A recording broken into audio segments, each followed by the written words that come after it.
Hello, what's up mga kuys? Time check is mag-8, 7:40 ng gabi. Yan. So, ayun nga, nagkayaan lang kami na di naman bumiyahe.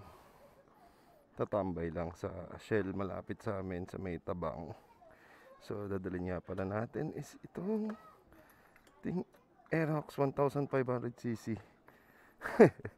Bakit 1500cc? Kasi ano nga ba?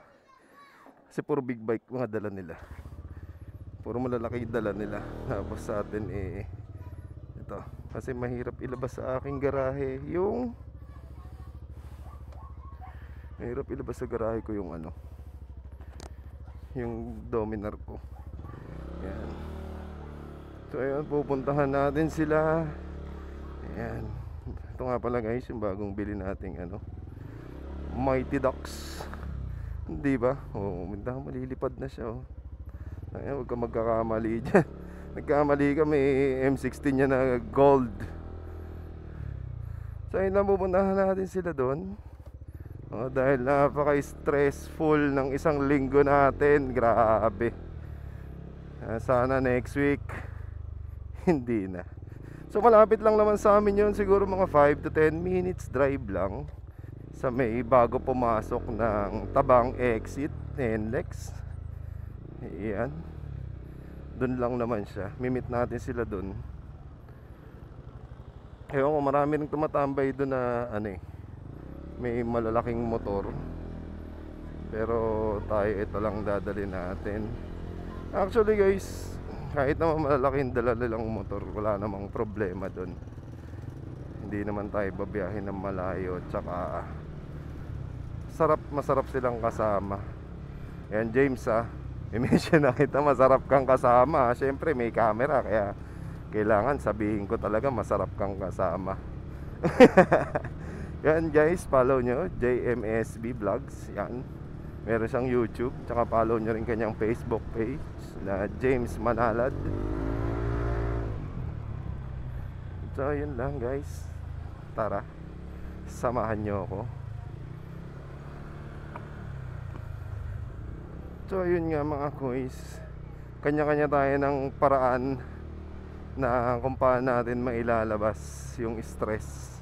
At ayun nga, ito yung sa akin, yung sa pagbawat piga mo ng silinyador habang nauubos ang gasolina mo, parang unti-unti na rin nawawala yung mga, alam mo yun, yung pagod mo sa loob ng isang linggo. Tsaka hindi naman natin i-stress sa sarili natin. Alam natin yan na parte yan ng buhay, may trabaho. So yun, kaya kailangan, sabi nga nila diba, work-life balance. So kung nagtatrabaho ka, kaya nga nagtatrabaho diba.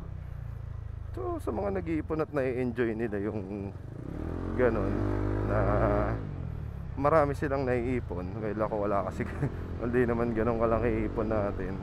Kanya-kanya tayo ng kanya-kanya tayo ng paraan kung paano mag-alis ng stress. Yung iba nga, di ba? Stress feeding, stress eating. Yung iba nga, di ba? Travel abroad. Di ba? So tayo ito lang, napakasimple ng kaligayahan natin. Konting biyahe lang. Di ba? Konting biyahe lang, konting saktong tambay lang. Hindi naman tayo makakabiyahe kasi yun nga, marami pa tayong gagawin bukas. Linggo na bukas, so Monday may pasok ulit. Ngayon, kaya mainam na yun, tambay lang muna saglit para maiba man lang ba yung yung environment.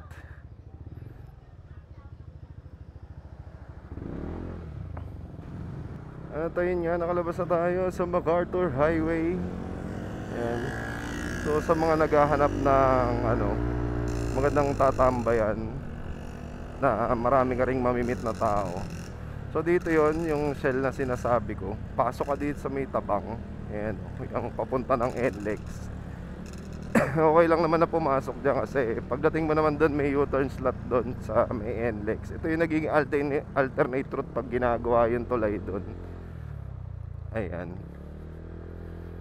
pasok ka lang dito, tapos makikita mo yung ano, yung toll gate. Bago pumasok ng toll gate, yan, makikita mo na dyan, nandyan yung ano, Shell Tabang.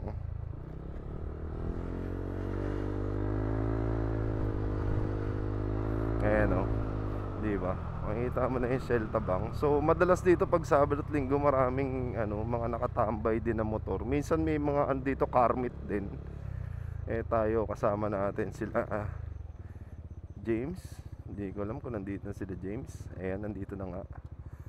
So dito tayo, lalayo tayo sa mga motor nila.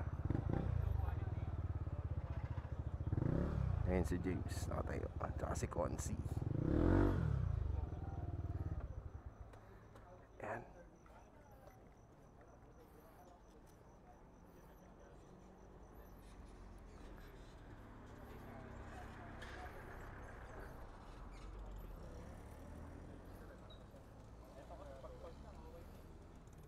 Sir, pwede po magtanong. Namamansin po ba kayo ng may mga maliliit na displacement, sir? Namamansin po ba kayo pagka maliit na motor po ang dala? Pag-iisipan ko. Sir. Si Marwen sila.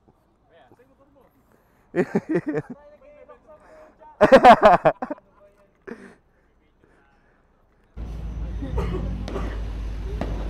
Yung karo si RJ. Yung karo ba na maraming. Kunin mo na yung utok mo. Mga biyahe. Hindi rin matagal eh. Ihahatid ka namin. Hindi rin matagal, mag-isa anak ko sa bahay eh. Sinundo ko kanina, papabili na ng gamit sa school eh. O di isama mo na. Oo nga. Yun talaga.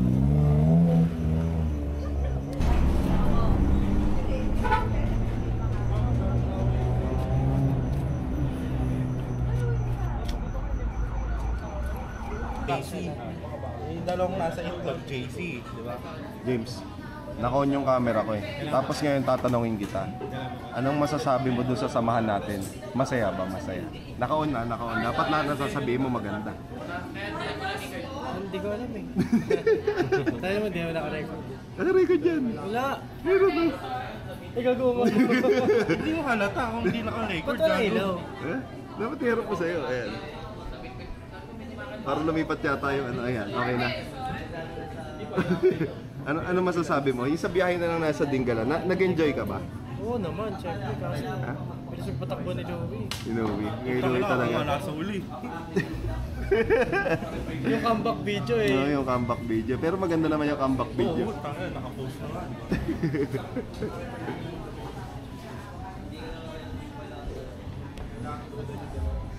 Ang highlight sa akin din yung tricycle. Yung tricycle. Di ko alam kung yung bibidyo mo kami. Di ko alam kung uunahan ko ba siya o hintay ko siyang makalagpas. Ang puta na naman, napakabagal naman niya. Kesa may kuha nito, puta may crosswind na gumano. Dapat ba nakaharap sa ano? Hindi, ano may barilyo sa akin eh. Oo nga. Oh, may barilyo sa akin eh. Oh, may M16 oh. Hindi mo sinuot yung order mo? Ha? Wala pa. Wala pa. Kaka-order pa lang ah. Ano gusto mo, dadating agad? Umorder ako sa ano? Katulad ng jacket ko. Kakapare. Pustahan tayo, susunod na bibili ni Consi, ganito oh. Ulan si case. Meron na yan. Ah, meron na?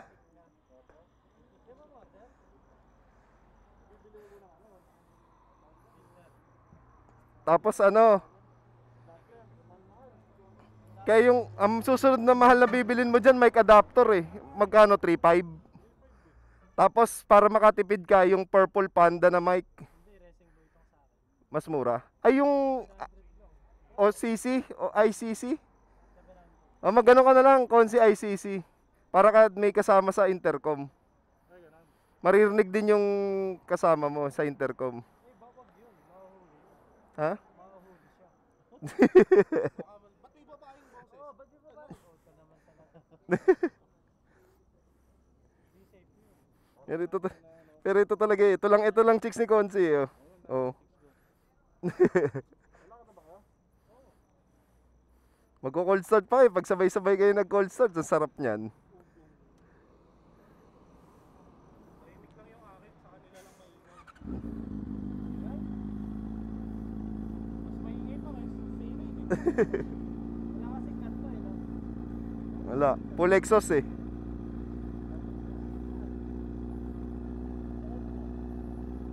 Meron pa to? Hindi may naalis. Wag mo na, napakalitan. May silencer yan? Ay, yung nasa gitna.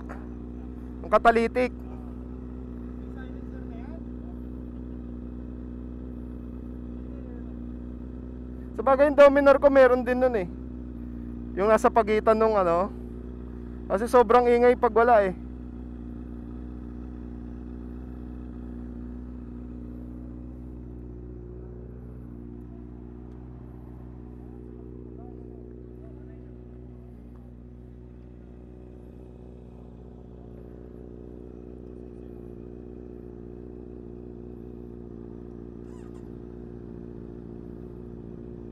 Hindi ko marinig yun sa akin. Sa akin din, kunyari may cold start.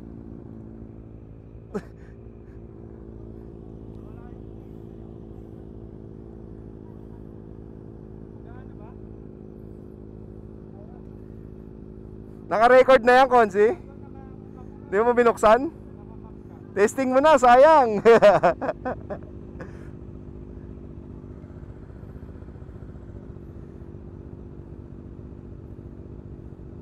Ang GoPro pala unang naka-view sa harap, no? Yung display. Nasa harap agad yung nakalitaw. Sabay. Nakabukas din yung likod. Nilakas sa baterya nun. Mamamatay yung harap. Pero yung Na baril yan. May bling bling. Iya ma. Konsi, ingat.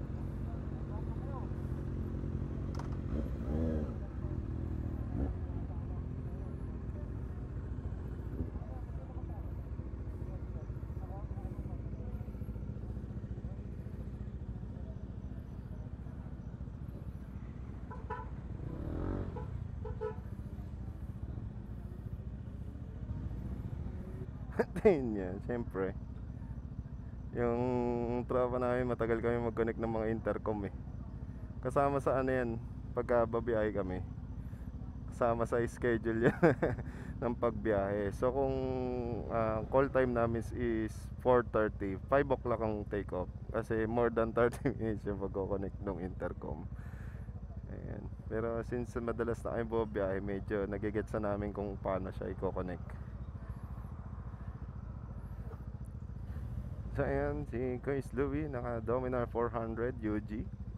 Si Kuis James naka Z9. Tapos si Kuis Joseph, si Tokayo naka TRK 502X ng Binelli. O diba? Tapos ako naka Aerox 1550cc.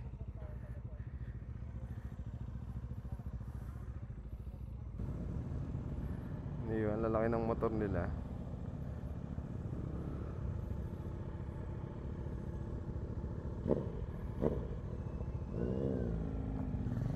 Sa amin wala naman sa amin yung may malaki ka o may maliit na motor.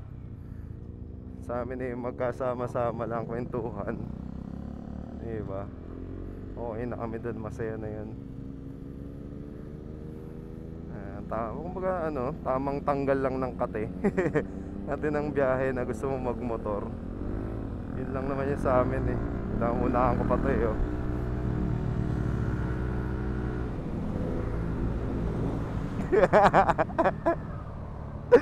Diba?